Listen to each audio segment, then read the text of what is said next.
บรรยากาศนี่คืออยู่เทิงแล้วเพิ่นได้มุงหลังคาแล้วก็ลบแล้วตอนนี้ว้าตัวสูงเองสูงอีหลีล้อนี่เต็ดหน่อยพี่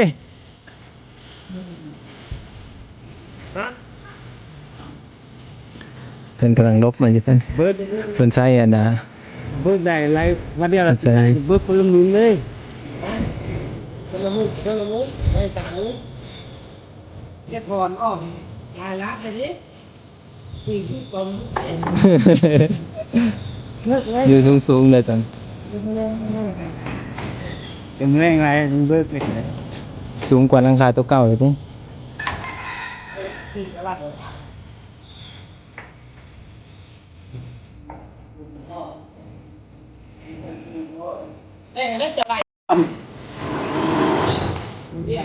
สูงเลยทุกคน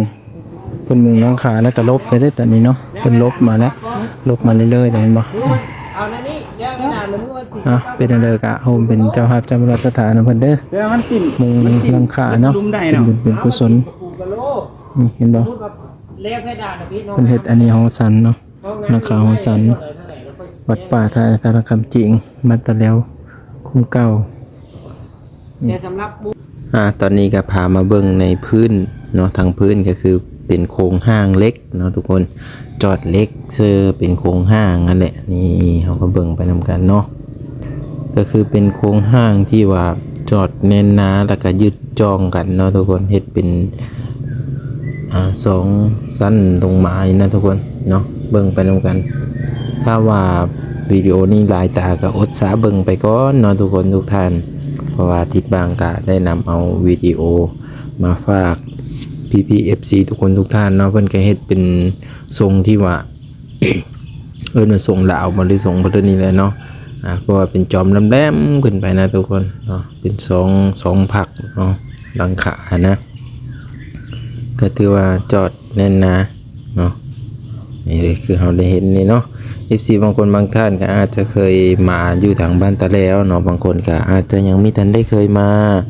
เนาะอันนี้ก็เอาแต่ผู้สีเคยมาเนาะทุกคนทุกท่านแต่ว่าผิดพลาดประกันหรือขอโทษขออภัยหลายๆวัดนี้ก็เป็นวัดเพิ่นกำลังแบบสร้างเนาะตอนนั้นพอทานอยู่เพิ่นก็ได้นำพาสร้างหอสันเป็นเสาเป็นนี่ตั้งขึ้นมาแหละเนาะก็เลยติดตามคอยตั้งแต่ต้นที่คอยเฮ็ดช่อง YouTube ก็น่าจะฮู้จักเนาะบางที FC มาเมื่อก็ยังไม่ทันได้ฮู้จักกันนะก็เลยว่าทางยาคูปงเพิ่นก็หาสร้างมาเฮ็ดเด้อญาติทหารเนาะมาจ้างแล้วก็เอาต้นยาโยก็เป็นเจ้าภาพเจ้ามูลศรัทธานำกันนั่นแหละPPFC อยู่ทางฝั่งลาวฝั่งไทยก็รับสมเบิ่งวิดีโอแล้วก็มีคำโฆษณาเนาะเพื่อเป็นกำลังใจแล้วก็จะถ่ายทอดวิถีชีวิตทางพี่เฮเบิ่งเนาะหรือว่าการดำรงชีวิตการหาเงินหาคำกันเฮ็ดอยู่เฮ็ดกินเพื่อทางพี่นะเนาะการสร้างวัดวาพุทธศาสนาเนาะนี่ก็ถ้าติดตามเบิ่งนำกันนั่นแหละทุกคนเนาะเพื่อเป็นกำลังใจให้ซึ่งกันและกันเนาะและเป็นกันนะทุกคนก็มีฮู้จักว่าบรรยากาศอยู่ทางพุ่นสิเป็นเอาเลยแน่ก็มีทันได้เจาะลึกเนาะถ้าแบบไปฝั่งไทยก็มีแต่ไปเที่ยวซื่อๆนะทุกคนก็เลยยังไม่ทันได้เฮาไปสู่หมู่บ้านของเพิ่นนะตอนนี้ก็เป็นช่อง YouTube ของตัวเองอันนี้ก็ทุกคนเห็นบ่เฮาก็สิได้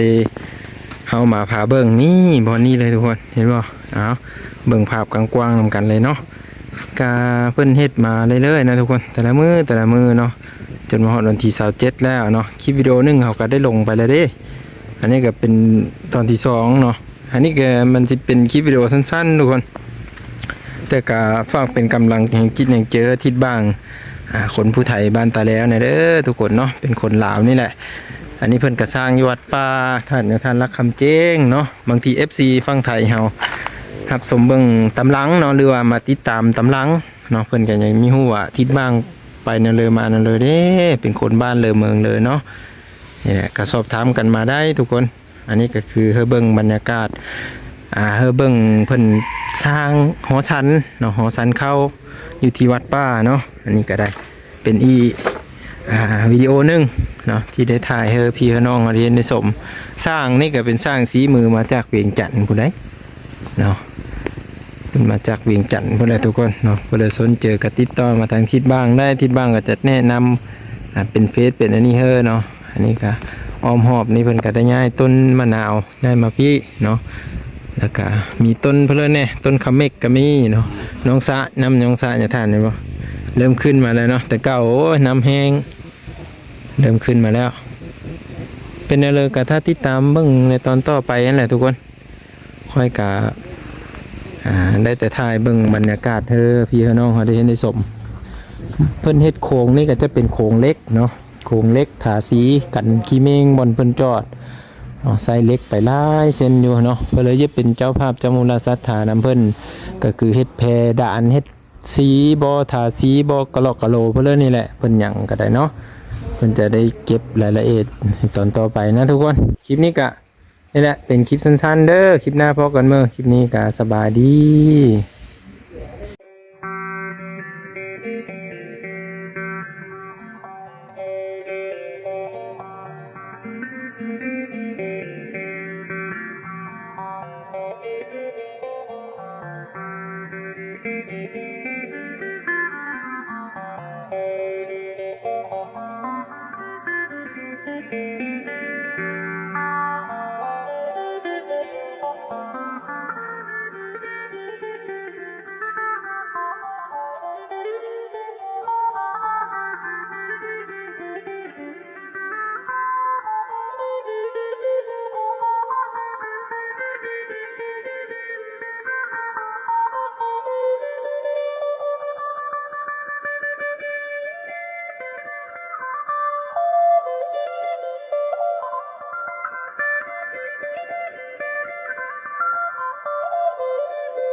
คลิปวิดีโอนี้ก็สิได้จบไว้เพียงส่ำนี้ขอบคุณ FC ที่รับชมเบิ่งแล้วก็มีคำโฆษณา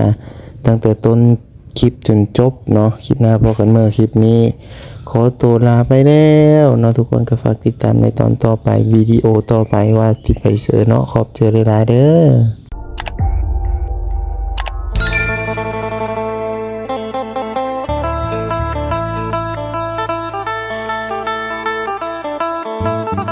ฝากติดตามบางด้วยนะครับขอบใจหลายๆ